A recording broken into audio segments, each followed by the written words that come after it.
So now, sounds really easy, like to get clear on what you want. The problem is that when the analytical mind gets overdriven by the hormones of stress, we start thinking, I want this, but then I need it on this condition, so it can't affect this person, and I don't want to lose that. And if this occurs, then this is going to occur for this, and this is... That's not intention. That's trying to control everything in your life. Confusion sounds like. Well, what you're trying to do is say, I want this specific thing, but I'm not willing to lose any of these things or affect any of these people. It's got to land right here. The universe doesn't work like that. Intention is, you may say, I want a healing. I want a new job. I want a new relationship. Now, the moment you ask the question, the what-if question, what would it be like to be in love? What would it be like to have a new job? What would it be like to be in a new relationship, to do whatever, to be healed? The moment you ask that question, the part of your brain called the frontal lobe, which is the crowning achievement of the human being, 40% of your brain is the frontal lobe. It's the workshop. It's the creative center. Frontal lobe has connections to all other parts of your brain. The moment you ask an open-ended question, you speculate a possibility. The creative center turns on and it looks out over the landscape of the entire brain and begins to call up different networks of neurons that are stored in your brain based on something you've learned intellectually, knowledge, or something you've experienced in your life. Like, well, I know what it is to be in love, or I know what it is to have a good job, or I read a book about it. And it begins to call up these different networks of neurons, and then it seamlessly pieces them together to create a new idea, a new vision. And when you put all those networks together and they fire in tandem, you'll get a clear picture in your mind. And that clear picture is called intention. Now, the more you have conditions, or the more you have specifics about that job, like, for example, I want to make this amount of money more a year, I want to have health benefits, I want to have 3 weeks vacation, I want to travel, I want to work with great and unlimited creative people. That all is the elements that help to add to that vision. Now, the picture you get in your mind could be the word job, or it could be just an image that's personal to you. But the image then represents all of those conditions. So you can have several conditions that make up your intention. But the intention typically is a symbol. Like, you may see a retreat center that you may want to start, and you have a picture of it. But once you see that picture, the next thing that happens, you start to live that dream.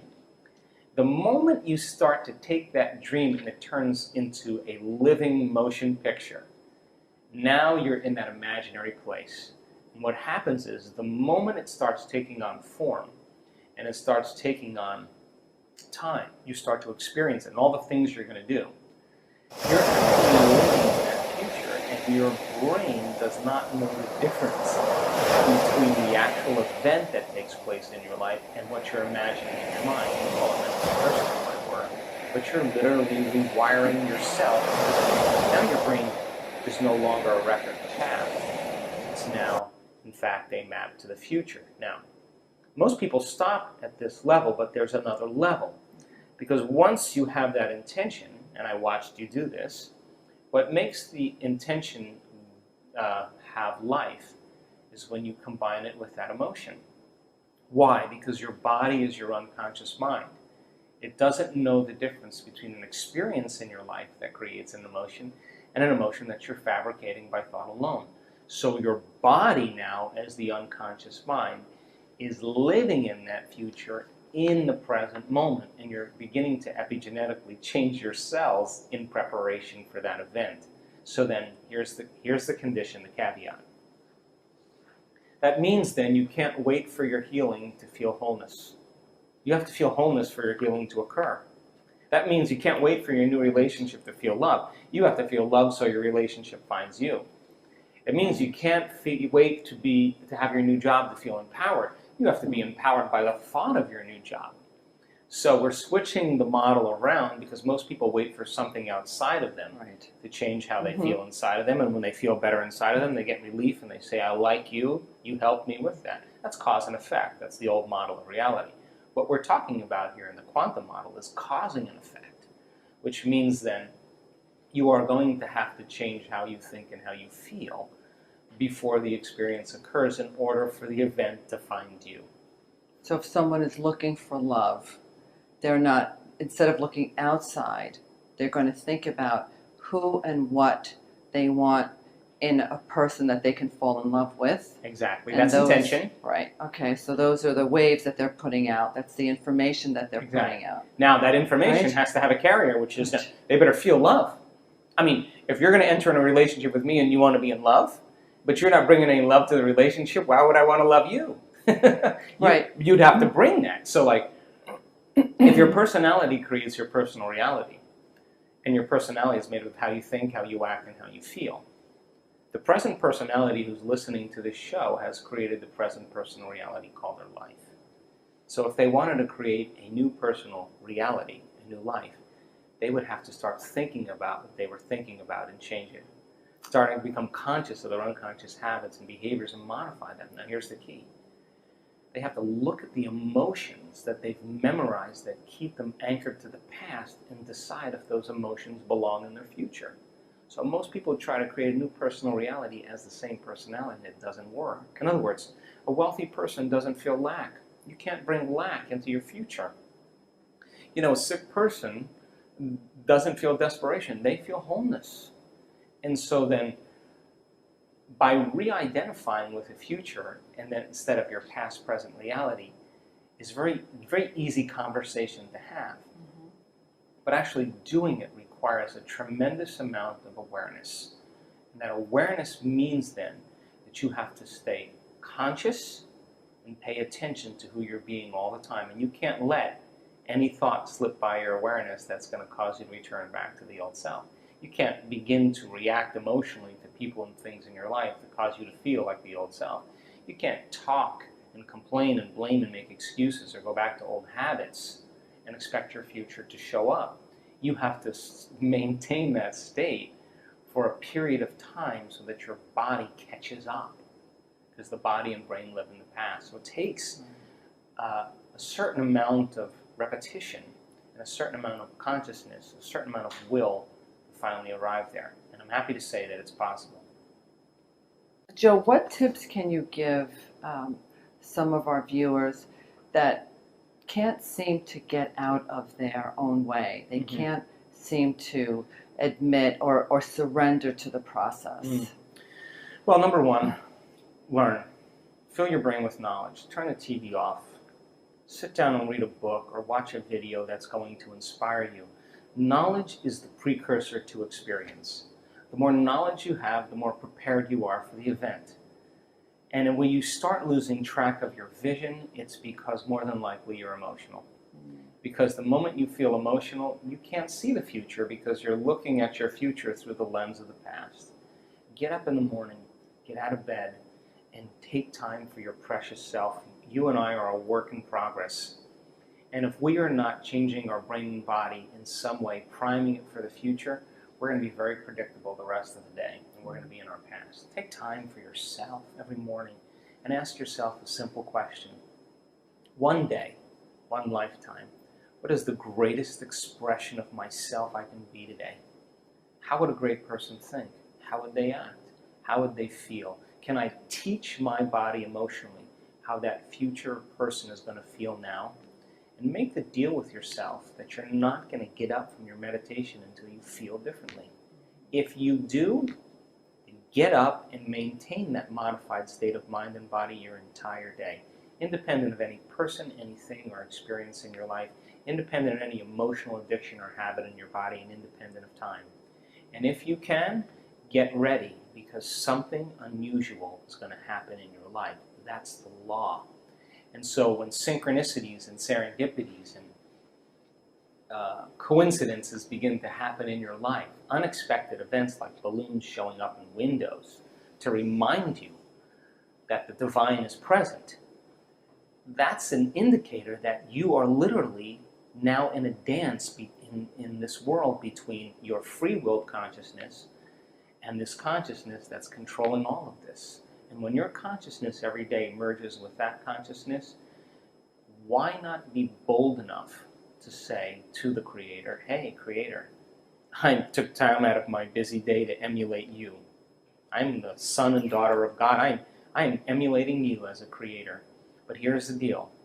I need a sign from you to let me know that you're real. But don't bring it in a way that I can expect, because if it comes in a way that I expect, it's nothing new. Rock my world. Drop a little crumb from the table and let me know that you're present so that I'm inspired to keep creating. Let's see a red balloon fly by the window. That's exactly what I said, yeah. That's the point. So then, when that starts happening to you on a regular basis, you're less prone to judge your coworker. You're less prone to get upset in traffic. You'll be the person going, because and when the mystical starts downloading data into your brain and you start having really profound experiences, there's only one thing you want to do, and that is to give. You cannot not give in that place. And you can never return back to business as usual, ever again. And so, is it worth the effort? I think so.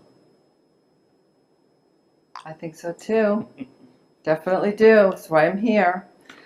So the past couple of years, you've been researching the effects of meditation on participants in the workshops using the brain mapping. Can you explain to our audience what the brain mapping, the results of the brain mapping have done? What have they produced? Well, the only reason that we started measuring our students is because we were seeing phenomenological changes happening right during our events. People healing themselves of different diseases and conditions in real time. Now, when you're seeing changes happening like that, where someone in a wheelchair with MS stands up and walks across the room who hasn't walked in 10 years, what is causing those effects? In other words, genes are like Christmas tree lights. They're turning on and off all the time. And when they upregulate, they make healthier proteins. Proteins are responsible for the structure and function of your body. When they downregulate, they turn off and they make cheaper proteins, right? So in effect, that person with MS upregulated genes for health and regeneration, and downregulated genes for disease and inflammation. Happened in real time. So if you're seeing that in real time, then it means that we have to start measuring. So we brought a team of scientists and researchers from all over the world. And we've done 7 events, as I said. We've done over 2,500 brain scans on our students.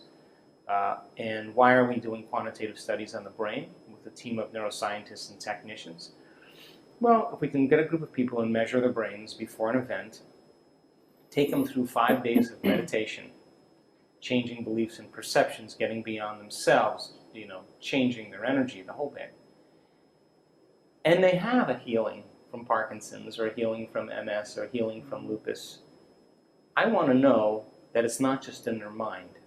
I want to know that it's in their brain.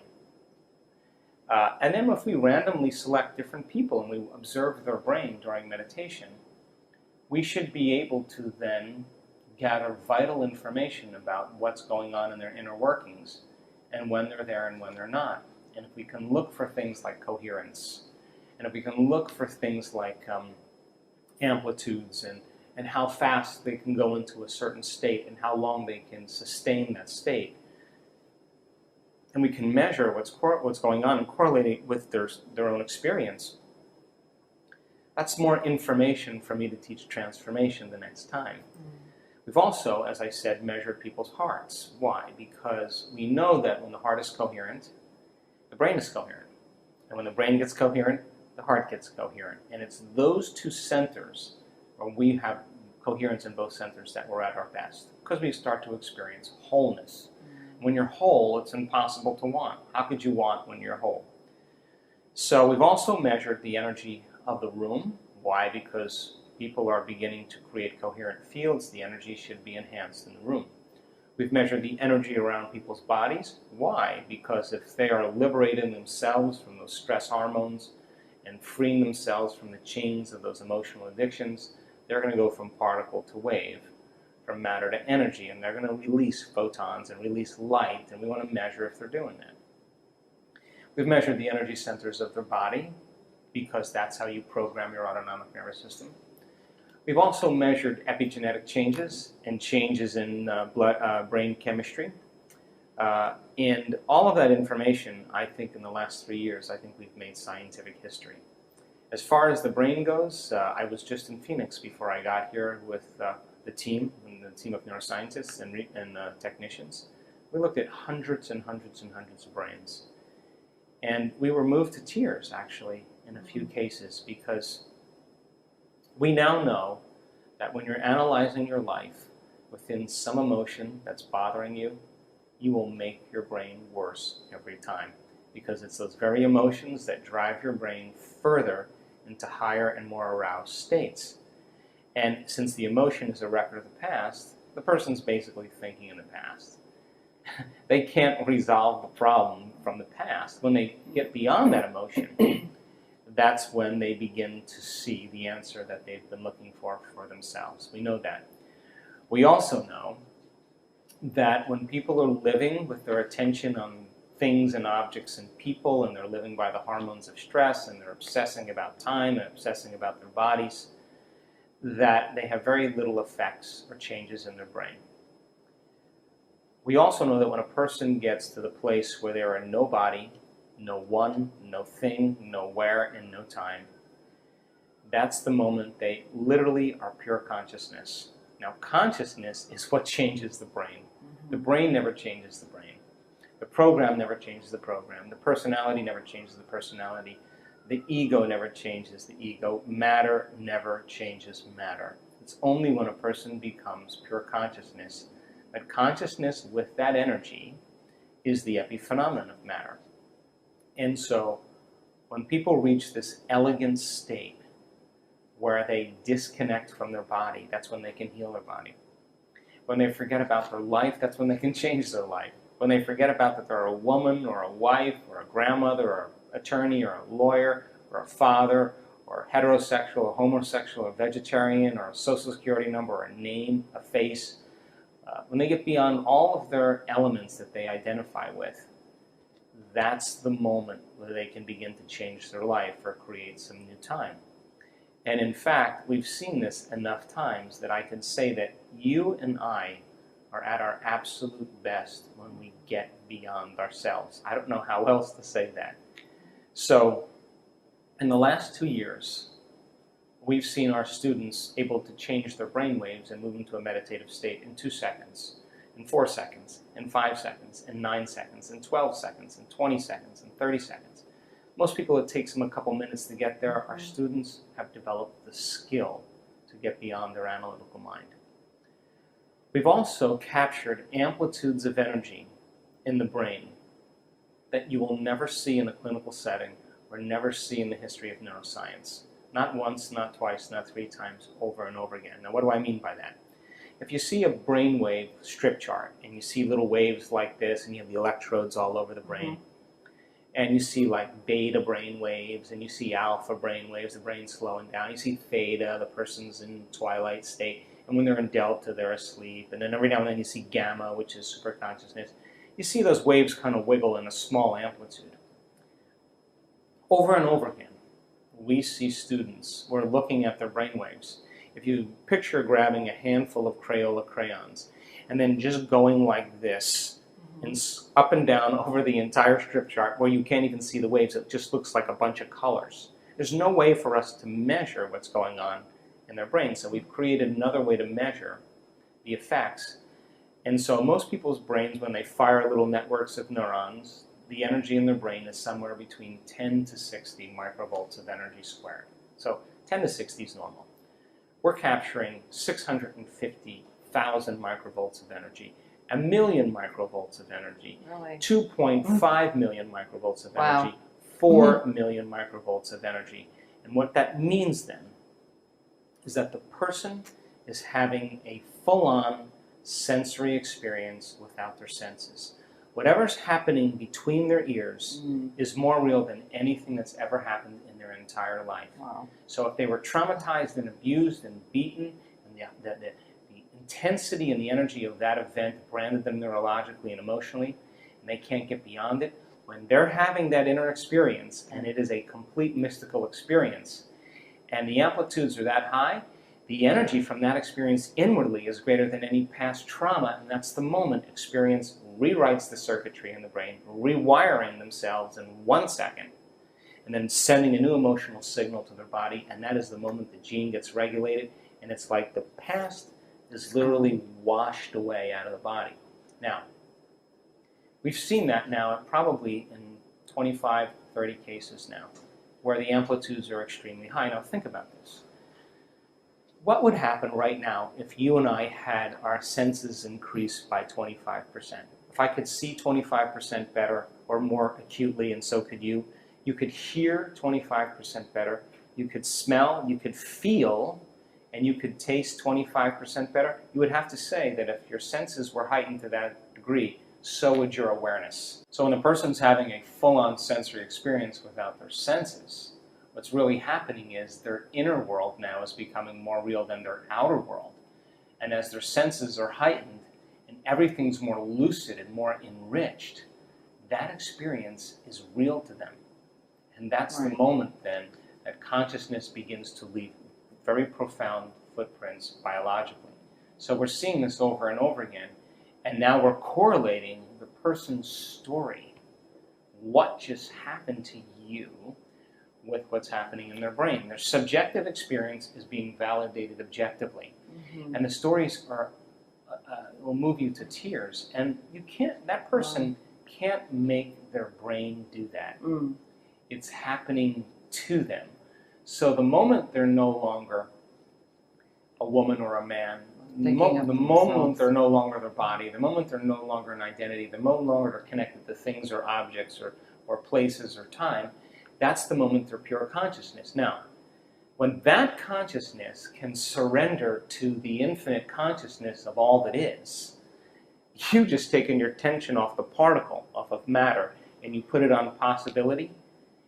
When the brain and the nervous system captures a new stream of consciousness, that consciousness from that field is very self-organizing, and it has a very profound energy. Highly, highly profound energy.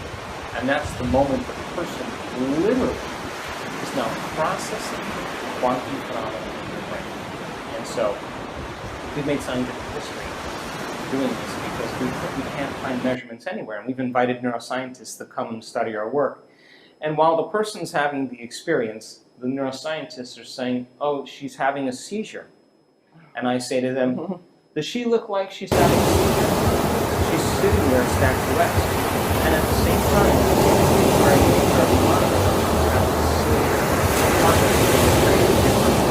incredibly for the entire hour is in complete love.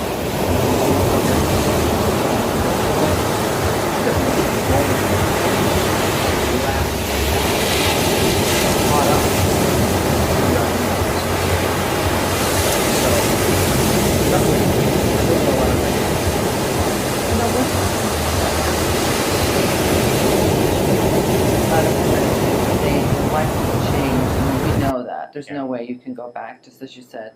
And what happens then? Does she continue to embrace the meditations? Does she go further? Does she want more? Mm-hmm. Well, just think about this. Let's just demystify it. Let's just say we're talking about tennis or snowboarding. And you have a really great moment where you connect, and now you know how to backhand, or you now know how to carve on a snowboard. You're going to enjoy the experience, yeah? So, very, very interesting phenomenological changes have taken place. I've actually flown somebody to my house to talk to him one-on-one after this experience of 2.5 million microvolts of energy in his brain, and sometimes for 17 minutes. In the last event that we did in Germany, the amplitudes of energy were so high in this person's brain that in the next sentence, the next moment, the amplitudes were so high that in the next moment, there was no brainwaves reading at all. Flatlined. Really? And we thought, is he dead? But what happened was the machine wasn't built to calibrate that amount of energy. Frequency. So we then it kind of picked up again, and then 10 minutes later, flatlines again after these high amplitudes. And we're sitting there with the hugest smile on our face because we were going, wow. So what's the relevance of that? Our spectrum of reality, perception-wise, is less than 1%. Now, this is not spiritual mumbo-jumbo. The light spectrum all light, X-rays, gamma rays, infrared rays, ultraviolet rays, visible light rays. We're looking at the spectrum of ultraviolet. Look on a spectrum of physics, and you'll see a visible light spectrum this big, and then there's a huge spectrum. This is what we're seeing visible light-wise, this much. But there's information that's way beyond our senses. So then when you have a full-on sensory experience like that, that is very transcendent, very interdimensional, very abstract, you'd have to agree then, your brain could only perceive what it's wired to perceive. Mhm. So now the person has a very transcendent experience, and their perception of reality, that spectrum, is broadened. Now they're seeing what other people don't see, because now it's wired in their brain and they can see it. So the stories that have taken place as a result of that, people have really had some pretty amazing moments in their waking day, because now their brain is wired to perceive reality